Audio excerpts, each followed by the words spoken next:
വിദ്യാധിരാജായ വിസ്തൃതഫാലദീപ്തവദൻ ഗൗരോജ്വലശ്മശ്രുകം കാരുണ്യാമൃതപുരികാബ്ജനയനം ശ്വേതാംബരം ശ്രീകരം ചിന്മുദ്രാന്വിത ദീർഘബാഹുയുഗളം പത്മാസനസ്ഥം ശ്രീഷട്കാര തീർത്ഥപാദമലം വിദ്യാധിരാജം മുനിം. ചട്ടമ്പി സ്വാമി തിരുവടികളുടെ മുമ്പിൽ ഇന്ന് ഇവിടെ ഈ നടക്കുന്ന അതിമഹനീയമായ ചടങ്ങിൽ നിങ്ങളെപ്പോലെ തന്നെ പങ്കെടുക്കുവാൻ കഴിഞ്ഞു എന്നത് മുജന്മ സുഹൃതമായി കരുതുന്ന ഒരാളാണ്. ഇന്ന് ഇത്തരം ഒരു കാര്യത്തിന് സാധാരണയിൽ കവിഞ്ഞ ജനക്കൂട്ടം ഉണ്ടായിട്ടുണ്ട്. പല കടങ്ങളിലും നമ്മളിവിടെ മുന്നിട്ട് കൂടാറുണ്ട്. ഇന്നെന്തോ ധാരാളം പറയാം, 19 നേരോളം കൂടാൻ പറ്റി. ഇന്ന് 3 പുണ്യാത്മാക്കളെയാണ് നമ്മളിവിടെ അനുസ്മരിക്കുന്നത്. ഒന്ന് നമ്മുടെ മുന്നിൽ ജ്യോതികരമായിരിക്കുന്നു ലോകാരാധ്യനായ ലോകത്തിൻ്റെ മുഴുവൻ പ്രപഞ്ചശക്തിയുടെ മുഴുവൻ തന്ത്രമന്ത്രങ്ങൾ ജീവിതത്തിൽ സ്വായത്തമാക്കിയ നമ്മുടെ ഗുരു ചട്ടമ്പി സ്വാമി. അതുപോലെ തന്നെ ഇതുപോലെ അതിൻ്റെ മകൻ വളരെ നന്നായി കാര്യങ്ങൾ അവതരിപ്പിച്ചു. ശങ്കരമാഷ അദ്ദേഹം ഭാഷ ഇൻസ്റ്റിറ്റ്യൂട്ടിലുണ്ടായിരുന്നു എന്ന് തോന്നുന്നു, ഇല്ലേ? ഞാനതിന് ശേഷമാണ് വന്നത്. പിന്നീട് എൻസൈക്ലോപ്പീഡിയയിലേക്ക് ഉണ്ടായിരുന്നു. അതൊക്കെ ആ പുണ്യപാദങ്ങൾ പതിച്ച ഒരു സ്ഥാപനത്തിൽ പ്രവർത്തിക്കാൻ കഴിഞ്ഞതിൻ്റെ ഭാഗ്യമാണ് ഞങ്ങളൊക്കെ ആലോചിക്കുന്നത്. അത്തരം മഹാത്മാക്കളൊക്കെ ഉണ്ടായിരുന്നു അവിടെ. അതുപോലെ പിന്നെ 3ാമത്തെ പുണ്യപുരുഷൻ ജഗതി വേലാനന്ദൻ നായർ സാറാണ്. അദ്ദേഹത്തിൻ്റെ ധർമ്മപത്നിയാണ് അടുത്തിരിക്കുന്നത്. ഞാനിത് പറയുമ്പോൾ എൻ്റെ വാക്കുകൾ വിറയാർന്ന് ആകാം. കാരണം ചേച്ചി എന്നെ ഒരിക്കലും എന്നോട് പറഞ്ഞിട്ടുണ്ട്, ടീച്ചറെന്നോ അമ്മയോ വിളിക്കരുത്, എന്നെ ചേച്ചി എന്നെ വിളിക്കണം. ഞാനത് കാരുണ്യപൂർവ്വം ഏറ്റു പറഞ്ഞു. ആ ചേച്ചിയോടൊപ്പമാണ് ഇവിടെ ഇരിക്കുന്നത്. ജീവിതത്തിലെ ചില മഹാഭാഗ്യങ്ങൾ നമുക്ക് ഉണ്ട്. അതിലൊന്നാണ് കുമ്പളത്ത് തറവാട്ടിൽ കുമ്പളത്ത് ശങ്കുപിള്ള എന്ന് പറയുന്ന കേരളത്തിൻ്റെ ധീര പടനായകനായുള്ള കുമ്പളത്ത് ശങ്കുപിള്ള ചേട്ടൻ, അങ്ങനെയാണ് പറയാൻ പറ്റും. അദ്ദേഹത്തിന് കൊച്ചനന്തരങ്ങളായ കുമ്പളത്ത് ശാന്തകുമാരി ചേച്ചിയാണ് നമ്മളെ അടുത്തിരിക്കുന്നത്. ആ ഒറ്റ കാര്യം കൊണ്ട് ഈ മീറ്റിംഗ് സമ്പൂർണ്ണമായി. ചേച്ചിയുടെ അനുഗ്രഹം ഞാൻ കണ്ടു. ഇവിടെ നമ്മൾ കണ്ടല്ലോ ആ പാദങ്ങളിൽ പുഷ്പങ്ങൾ, നീൽപുഷ്പങ്ങൾ, അതുപോലെ തന്നെ അവരുടെ ആരാധനയുള്ള പുഷ്പങ്ങൾ അർത്ഥത്തിൽ പോയത് ഞാൻ കണ്ടു. പ്രായമായിരുന്നത് ഗുരുത്വം, ഗുരുരാണ്, ഗുരു ബ്രഹ്മ, ഗുരു വിഷ്ണു, ഗുരു ദേവോ മഹേശ്വര, ഗുരു സാക്ഷാൽ പരം ബ്രഹ്മ പഠിച്ചവരാണ്. അപ്പോൾ ആ ചൈതന്യ ധന്യമായിരിക്കുന്ന അദ്ദേഹത്തിൻ്റെ 2 പ്രിയപ്പെട്ട മക്കൾ ശരത്ചന്ദ്രൻ, അതുപോലെ തന്നെ പ്രതാപചന്ദ്രൻ. ഒരാൾ സെക്രട്ടേറിയറ്റിൽ ഉന്നത ഉദ്യോഗ അഡീഷണൽ സെക്രട്ടറി വരെയായി, മറ്റേയാൾ അതിപ്രശസ്തനായ ബിഷപ്പ് ഡോക്ടറായി തിരുവനന്തപുരത്ത് സേവനം വഹിച്ചു. എൻ്റെ മുമ്പിലിരിക്കുന്നവരെല്ലാവരും പേരെടുത്ത് പറയേണ്ട ആളുകളാണ്. വട്ടിയൂർക്കാവ് കവിയും നമ്മുടെ ആത്മീയ രംഗത്തെ ചൈതന്യവുമായ വട്ടിയൂർക്കാവ് സോമശേഖരൻ നായർ സാറ്, കളിയിൽ അതുപോലെ തന്നെ സാറ് രാജേന്ദ്രപിള്ള സാറ്, അങ്ങനെ പേരെടുത്ത് പറയത്തക്ക ധാരാളം ആളുകൾ ഈ വേദി പങ്കെടുക്കുന്നുണ്ട്. അപ്പം അതുകൊണ്ട് എല്ലാം കൊണ്ടും പുണ്യം നിറഞ്ഞ ഈ ചടങ്ങിൽ ഒന്ന് കാലുകുത്തുവാൻ, നാം ഈ ചവിട്ടുന്നതിന് മുമ്പ് നാം ഇതിൽ നിന്ന് നവോഭാഗം ഓതുക എന്ന് ശങ്കരക്കുറുപ്പ് ഒരു കവിതയിൽ പറഞ്ഞിട്ടുണ്ട്. അതാണ് ഞാൻ പെട്ടെന്ന് ഓർത്തു പോകുന്നത്. ജഗതി സാറിനെ സംബന്ധിച്ചിടത്തോളം എനിക്ക് അദ്ദേഹം എൻ്റെ ഒരു പിതൃതുല്യനായി ഞാൻ അദ്ദേഹത്തെ സ്നേഹിച്ചിരുന്നു. ഒരു വ്യക്തിബന്ധം ആദ്യം പറയാം. അദ്ദേഹത്തിൻ്റെ ജീവിതത്തെ ഒന്ന് സ്പർശിക്കാൻ പോലും അധികാരിയല്ല ഞാൻ എന്ന് ഞാൻ അറിയുന്നു. കാരണം ഒരു ആ പുണ്യം കൂടി കഴിഞ്ഞ പന്മനയിലെ അവിടെ നിന്ന് ശാന്തകുമാരി അമ്മ എന്ന് പറയുന്ന ഒരു ഋഷിയെ വിവാഹം കഴിച്ചത് വഴി നമ്മുടെ അദ്ദേഹവും ആ കുടുംബത്തിലൊരു അംഗമായി മാറി. എല്ലാവരും നായി സാറും അവിടത്തെ ഒരു അംഗമായി മാറി. നേരത്തെ പറഞ്ഞത് ആ കുമ്പളത്ത് തറവാട്ടിൽ ആണ് ഇദ്ദേഹം ചെന്ന് ചേക്കേറിയത്. അവിടുത്തെ കാവ് നമ്മൾ പലതവണ പോയിട്ടുണ്ട്. ആ കാവിലാണ് അദ്ദേഹം അന്തി ഉണർന്നത്. അവിടുത്തെ നമ്മളവിടെ തൊഴുമ്പോൾ നമ്മുടെ പാതകളിൽ ഒരു ആലക്തിക സ്പർശം ഇവർക്കൊക്കെ ഉണ്ടായിരുന്നു. കാരണം നമ്മളിവിടെ ഇരിക്കുന്നവരൊക്കെ ചട്ടമ്പി സ്വാമി ഭക്തരാണ്. ചട്ടമ്പി സ്വാമി എന്ന് പറയുന്ന യുഗപുരുഷൻ, ആ യുഗപുരുഷന് ഒരു സാന്നിധ്യം ഇല്ലായിരുന്നെങ്കിൽ ഇന്ന് നമ്മളൊന്നും നല്ല നായന്മാരായി എന്ന് തന്നെ ഞാനൊന്ന് പറയട്ടെ, നട്ടലോടുകൂടി കേരളത്തിൽ ജീവിക്കുകയില്ലായിരുന്നു.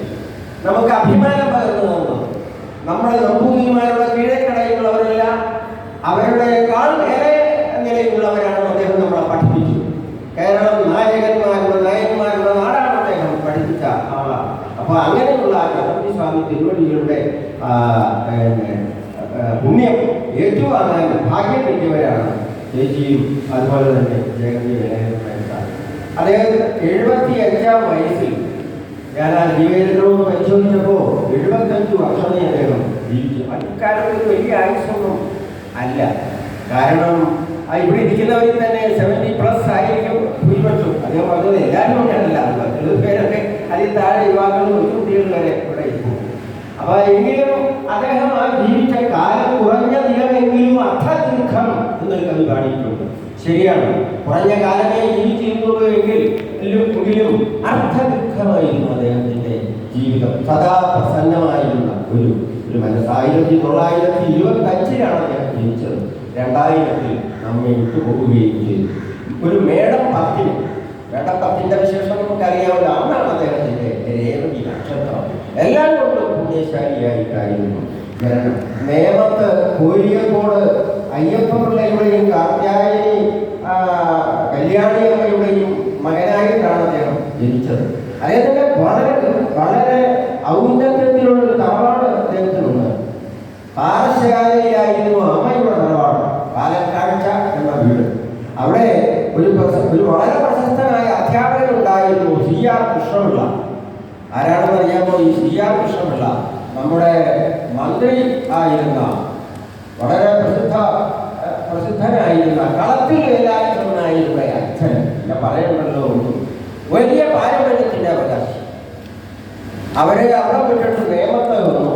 പക്ഷെ നേമത്ത് നിന്ന് അച്ഛൻ എന്ത് ആവശ്യങ്ങൾക്കായോ അയ്യപ്പപിള്ളയും കുടുംബവും ജഗതിയിലേക്ക് വന്നു.